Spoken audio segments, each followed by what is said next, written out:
Now, the Right to Education Act says 25% of seats at the nursery level in all private schools should be reserved for children from economically weaker sections. While many school principals are opposing this, inclusive education is a reality at Sister Cyril's Loreto Sealdah school in Kolkata, where half the students are daughters of lawyers, doctors and businessmen, and the other half either orphans taken off the streets of the city or daughters of domestic help, electricians and jobless parents. Look at your class.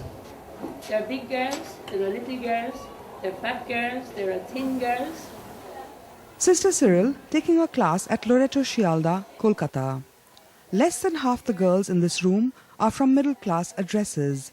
The rest from poor to desperately poor homes or simply homeless.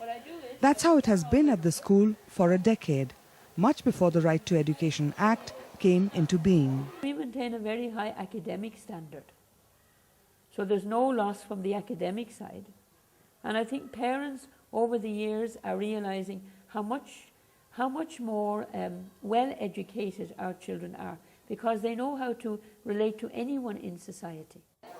The experiment began 30 years ago with a handful of disadvantaged children.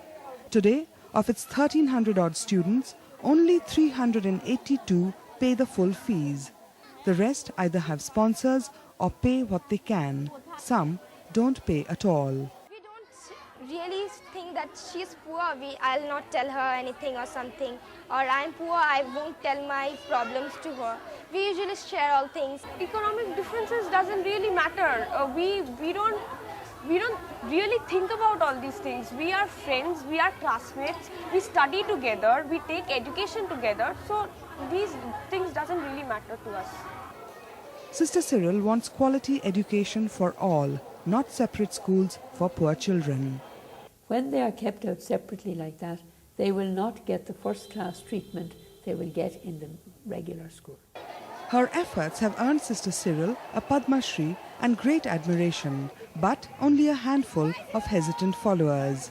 But she believes that as soon as principals and parents overcome their fear of the poor, inclusive education will no longer remain a slogan. In Kolkata with G.D. Shankar, Manideepa Banerjee, NDTV.